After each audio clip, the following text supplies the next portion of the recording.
Buletin Didik 18 Februari bersama saya Nur Halifah Ghani. Assalamualaikum dan salam sejahtera.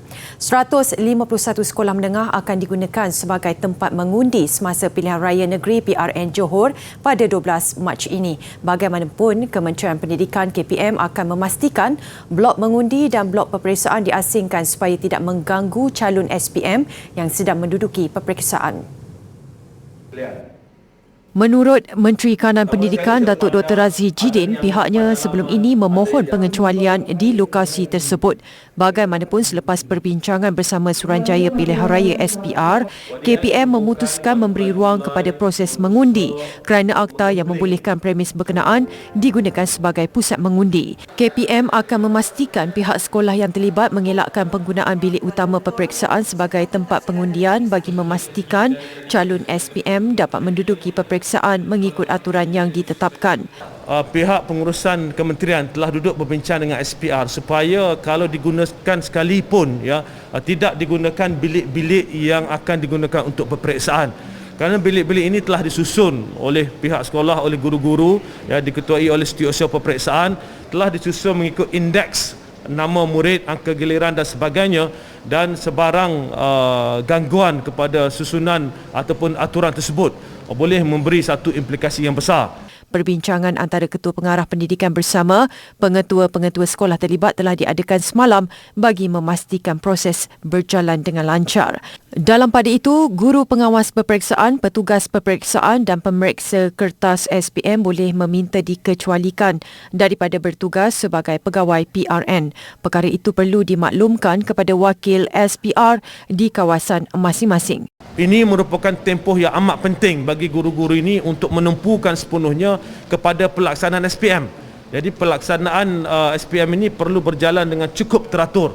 Dan sebab itu kita dah memohon sekali lagi kepada SPR supaya guru-guru yang menjadi pengawas peperiksaan, petugas peperiksaan dan juga pemarkah pemeriksa kertas peperiksaan ini dikecualikan dalam menjadi petugas untuk PRN yang akan datang. Peperiksaan bertulis SPM 2021 akan diadakan pada 2 hingga 20 Mac depan. Sementara itu, calon SPM 2021 yang berada dalam kuarantin kerana jangkitan COVID-19 tidak perlu menduduki kertas peperiksaan masing-masing pada tarikh ia diadakan. Sebaliknya, calon berkenaan akan menduduki peperiksaan pada sidang kedua dengan tarikh baru yang akan dimaklumkan kelak. Perkara itu sudah disediakan mengikut SOP SPM sebelum ini. Kalau calon itu positif, kena dikuarantinkan, maka mereka ini tidak perlu menduduki peperiksaan, tetapi mereka akan menduduki peperiksaan dalam tarikh atau pada tarikh yang akan ditetapkan kemudian. Ya, untuk anak-anak di luar sana, sekiranya na'udzubillah, jika positif, maka mereka tidak perlu menduduki peperiksaan pada hari tersebut. Waktu dikuarantin, tak duduk peperiksaan, tapi akan ada second sitting untuk SPM bagi membolehkan calon-calon ini dapat menduduki peperiksaan. Tambah Datuk Dr. Razzie, perkara sama sudah dijalankan untuk ujian lisan tempoh hari. Sekiranya pihak sekolah mendapat maklumat ada calon yang positif ketika peperiksaan sedang berlangsung, individu tersebut akan diletakkan di bilik khas yang disediakan. Sementara itu, Yayasan Didik Negara YDN dilancarkan secara rasmi hari ini sebagai pelengkap dalam memperkasa pendidikan bagi melahirkan generasi yang memenuhi aspirasi pendidikan negara. Datuk Dr. Razzie Jidin berkata YDN bertindak sebagai organisasi yang bertanggungjawab menyelaras kerjasama dan komitmen pelbagai pihak dalam menyalurkan sumbangan ke arah melestarikan pendidikan berkualiti. Yayasan Didik Negara ditubuhkan pada bulan Julai 2021 sebagai sebuah badan yang menjadi one-stop center untuk mengembling sumbangan daripada pelbagai pihak dan membantu pihak-pihak penyumbang dalam memastikan supaya setiap sumbangan yang diberikan itu dapat mendapat impak yang optimum daripada sumbangan yang disalurkan. Beliau berkata demikian pada sesi sidang media di Majlis Pelancaran Yayasan Didik Negara di Putrajaya siang tadi. Setakat ini RM20 juta berjaya dikumpulkan dalam bentuk tunai dan barangan seperti kelengkapan sekolah serta komputer riba yang telah disalurkan kepada kumpulan sasar terutama murid-murid di seluruh negara. YDN juga berperanan mewujudkan pengurusan dan penyelarasan yang teratur, cekap dan efisien bagi memastikan fungsi yayasan memberi manfaat kepada generasi masa akan datang. Dato' Dr. Razi turut berterima kasih kepada agensi, badan korporat maupun golongan individu di atas sumbangan yang telah mereka salurkan melalui YDN. Dalam perkembangan lain, KPM akan mengambil tindakan segera melaksanakan pembaikan dan penyelenggaraan infrastruktur sekolah di daerah Kulai dan Paguh, Johor. Perkara itu telah dimaklumkan kepada Jabatan Pendidikan Negeri dan Pejabat Pendidikan Daerah. Menerusi perkongsian di Facebook, Datuk Dr. Razi memberitahu telah membuat tinjauan di 11 sekolah di 2 daerah berkenaan. Melaluinya, pihak sekolah memaklumkan sebahagian infrastruktur sekolah memerlukan pembaikan segera, antaranya kerosakan bumbung di blok akademik dan pentadbiran serta tandas yang uzur. Ia termasuk penyelenggaraan segera peralatan seperti penghawa dingin dan siling bagi mengelak kerosakan yang lebih teruk. Dalam lawatannya ke Kulai, Datuk Dr. Razi berkunjung ke 6 sekolah, antaranya Sekolah Menengah Pendidikan Khas Vocational Indahpura, SJKC Pecheng dan 3 sekolah rendah. Lawatan kemudian diteruskan di Paguh melibatkan 5 sekolah, antaranya SMK Felkra Bukit Kepong, SMK Lenga dan SMKA Paguh. Rakyat disaran memanfaatkan pelbagai inisiatif kerjaya yang dikendalikan Kementerian Pengajian Tinggi KPT. Perdana Menteri Datuk Seri Ismail Sabri Yaakob berkata kadar pengangguran di negara akan berkurangan ke bawah paras 4.2 dengan bantuan inisiatif seperti Penjana KPT CAP, Penjana KPT PACE dan Get Hired at KPT. Apa yang pasti, program-program ini adalah berbentuk touch point dan bertujuan untuk menyantuni keperluan denyut nadi rakyat. Seperti program My Future Jobs. Berdasarkan rekod yang kita ada, sebanyak 63,990 jawatan kosong di negeri Johor ditawarkan melalui portal My Future Jobs. Untuk tempoh karnival ini sahaja, saya difahamkan lebih 3,000 kekosongan jawatan ditawarkan. Beliau hadir di Karnival KPT Keluarga Malaysia di Parit Sulong Batu Pahat siang tadi. Antara inisiatif yang ditawarkan ialah My Future Jobs, penjana kerjaya dan jamin kerja yang membantu pelajar mendapat pekerjaan selepas tamat pengajian.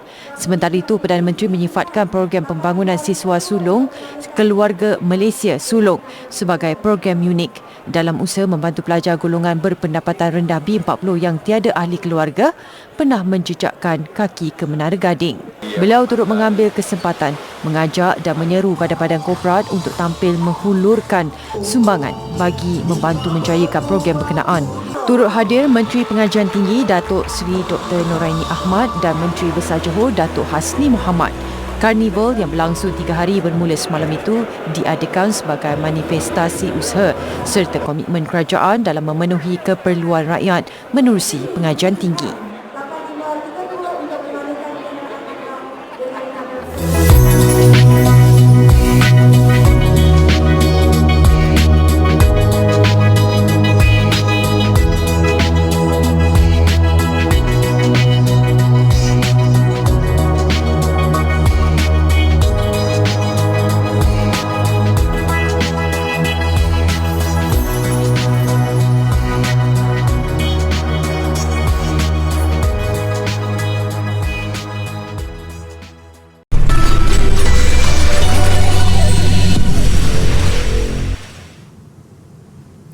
Sikap tunggu dan lihat antara punca pendaftaran bagi program pemberian vaksin kepada kanak-kanak PKIDS masih rendah. Ibu bapa gusar kesan adverse susulan imunisasi IV atau kesan sampingan terhadap anak-anak mereka. Daripada 341,960 atau populasi kanak-kanak berusia 5 hingga 11 tahun yang sudah menerima dos pertama. 14 laporan telah diterima sejak PKIDS dilancarkan. Hakikatnya, AEFI itu hanya kesan sampingan ringan dan bersifat sementara. Ikuti laporan wartawan Juliana Syarin. 14 laporan AEFI itu tidak melibatkan kes yang serius. Antaranya sakit pada tempat yang dicucuk, pening, kelesuan dan ruam atau gatal-gatal. Ketua Perkhidmatan Pediatrik dan pakar perunding pediatrik Hospital Tunku Azizah HTA, Dr. Sabira Begum Kadir Ibrahim berkata, kesan sampingan itu merupakan tindak balas normal pada kanak-kanak. Dan kesan tu agak ringan. Budak-budak dia tak dapat demam tinggi macam orang dewasa. Dia macam lesu ataupun letih. Yang tu kita pantau dia. Dia berlaku hari kedua atau hari ketiga. Dalam sehari dua hari dah baik. Apa yang perlu kita jaga anak kita, bagi minuman, ya, bagi mereka rehat. InsyaAllah dia akan baik. Tegasnya vaksin bertujuan melindungi dan bukannya memudaratkan. Malah vaksin juga tidak hanya melindungi kanak-kanak terbabit, sebaliknya seisi keluarga dan individu sekitarnya, terutama bagi mereka yang tidak berpeluang untuk mengambil vaksin atas faktor kesihatan lain. Tinjauan saya di Hospital Tunku Azizah mendapati kanak-kanak berusia 5 hingga 11 tahun yang hadir untuk vaksinasi di pusat pemberian vaksinasi ini kelihatan bersedia. 3 beradik ini, Iman, Sofia dan Alifah, menarik perhatian lensa kamera kami. Abang buka mata, okey, nafas biasa je bang.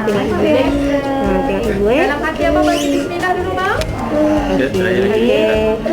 Okey. Jangan tarik tangan. Ni tangan ni. Okey. Jangan tarik. Tarik nafas. Tarik. Okey. Nafas biasa. Okey, good.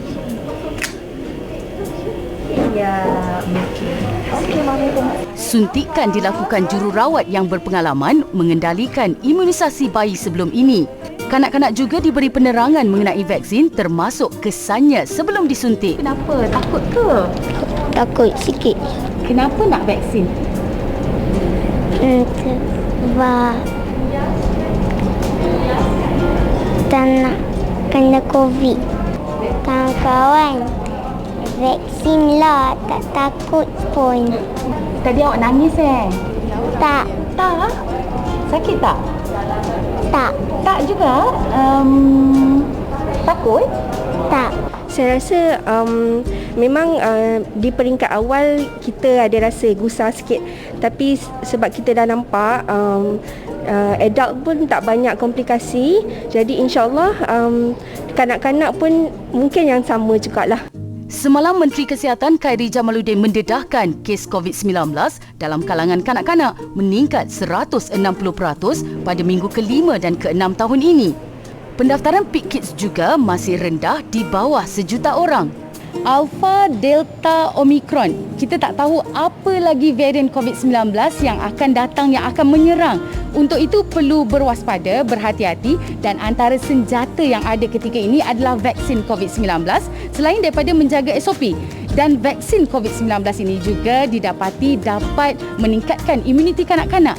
Kepada ibu bapa dan penjaga, kalau tak tahu tanya, jangan mudah terikut-ikut atau memandai-mandai, sebaliknya dapatkan maklumat dari pakar.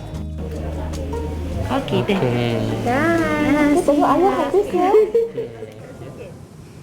Cabaran dan persekitaran yang dilalui di sekolah rendah cukup berbeza dengan suasana di sekolah menengah. Persediaan dari sudut kematangan minda harus diberi perhatian supaya pelajar lebih cepat menyesuaikan diri termasuk dalam aspek pembelajaran dan melangkah ke alam remaja. Ada kalanya transisi perubahan ini menyukarkan mereka. Namun menurut pakar psikologi kanak-kanak Profesor Datin Dr. Mariani Maknor, dengan persiapan dari segi fizikal dan mental yang secukupnya, ia boleh membantu pelajar. Persediaan yang boleh dilakukan termasuklah menetapkan sasaran dan matlamat. Saya pasti setiap murid-murid bila masuk sekolah, matlamat mereka ialah untuk belajar. Itu pertama. Memandangkan sistem pendidikan kita adalah berorientasikan peperiksaan, pastinya matlamat dia yang kedua ialah untuk lulus. Di samping itu, mereka juga boleh mempersiapkan diri dengan menunjukkan keazaman dan kesungguhan sejak di sekolah rendah lagi. Keputusan akademik yang bagus dapat membantu melayakkan diri ke sekolah yang lebih cemerlang. Bulan apa masuk sekolah menengah? Bulan Mac rasanya. Bulan Mac. Jadi ada apa persiapan adik nak masuk sekolah menengah? Belajar bersungguh-sungguh. Preparation, I've just been studying, just hoping that I get into best schools. That's it, basically. Okay. Do you feel any stress feeling to get into the secondary school next month? Oh well, yeah, of course I'm a bit stressed, but mostly I'm just hoping. Selain itu, ibu bapa juga perlu memainkan peranan dengan memberi sokongan kepada anak-anak. Kalau kita lihat daripada mereka di sekolah rendah lagi, kita sistem pendidikan kita, saya kata tadi, berorientasikan peperiksaan. Tetapi sekarang ini telah berubah sedikit kepada pentaksiran di sekolah. Ya. Jadi pastinya kepusaran itu perlu dihilangkan dan yang boleh membantu adalah ibu bapa. Antara pendekatan yang boleh diambil ibu bapa dalam memberi motivasi adalah mendedahkan anak-anak dengan proses pembelajaran yang lebih mencabar sejak di fasa awal pendidikan. Menurut pandangan saya, kalau nak sekolah menengah ni, dari darjah 1 lagi kita kena maintain lah anak kita kan. Kena rajin belajar macam biasa je. Kena rajin mengikuti kursus apa semua kan. Pandangan saya, sebab anak sulung saya yang akan ke sekolah menengah tahun depan, saya ambil pendapat-pendapat kawan-kawan yang lain yang ada anak menengah. Jadi kita tahulah apa yang kita perlu, apa yang macam dari segi persiapan baju atau buku-buku, kita kena tanya orang yang dah lepas lah. Perkara ini bukan sahaja dapat membantu mereka mencapai kecemerlangan dalam bidang akademik, tetapi juga membantu mereka menyesuaikan diri di alam sekolah menengah.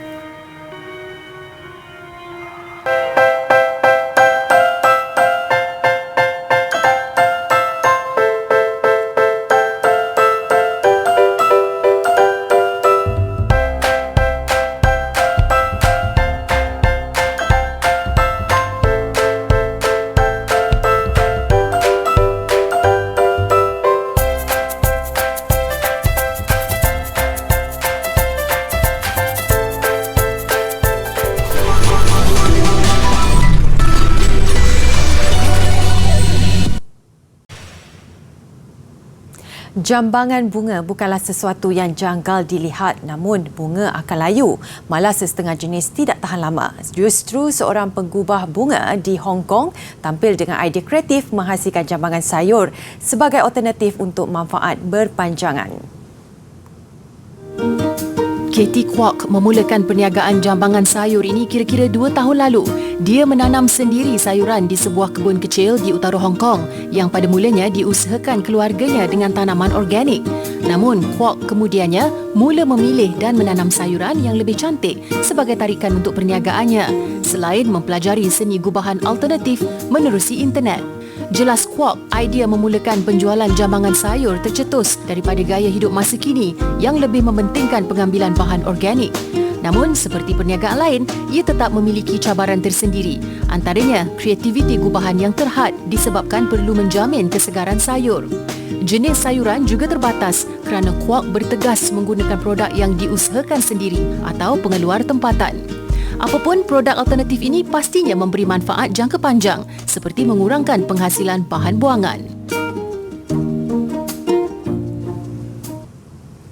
Sekumpulan artis mengubah bongkar-bongkar ais di sebuah sungai beku di India ketika musim sejuk. Aktiviti ini dilakukan di Sungai Zanskar di Chiling, India pada ketinggian lebih 3,300 meter.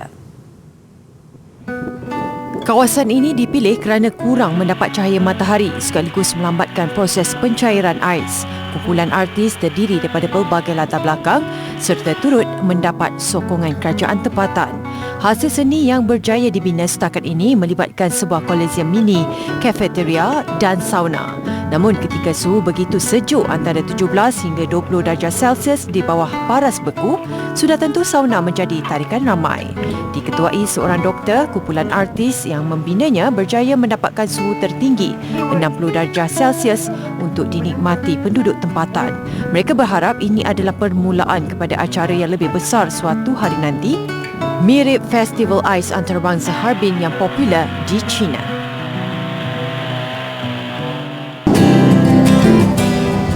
Ini adalah gambaran mikroskopik bagi batuan yang mengandungi minyak. Haiwan, hidupan dan mikroorganisma yang hidup satu masa dulu mati dan menyimpan tenaga bersama mereka akan bertukar menjadi petroleum yang terperangkap di dalam batuan. Minyak atau petroleum sememangnya terdapat di dalam batuan ini. Kerana itulah kita panggilnya petroleum, petro batu, oleum minyak. Walaupun batu ini akan dikelilingi oleh satu batuan endapan yang sangat padat dan tidak membenarkan minyak ataupun gas mengalir melaluinya. Sehinggalah kita datang menggerudi dan mengeluarkan minyak tersebut.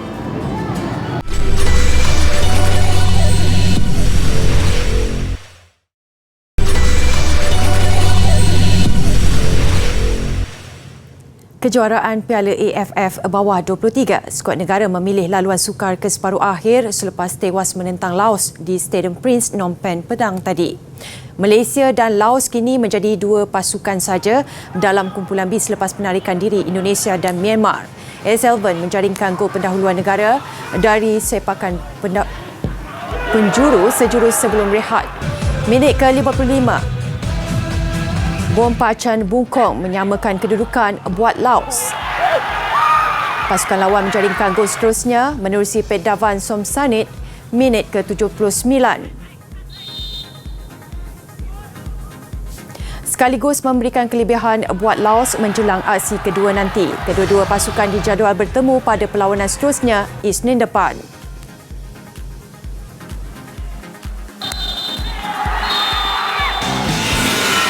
Dalam pada itu, Kemboja mencatat kemenangan kedua berturut-turut dalam saingan kumpulan A. Terbaru, mereka mengutip 3 mata selepas menang tipis 1-0 ke atas Filipina di Stadium National Morodok Teko semalam.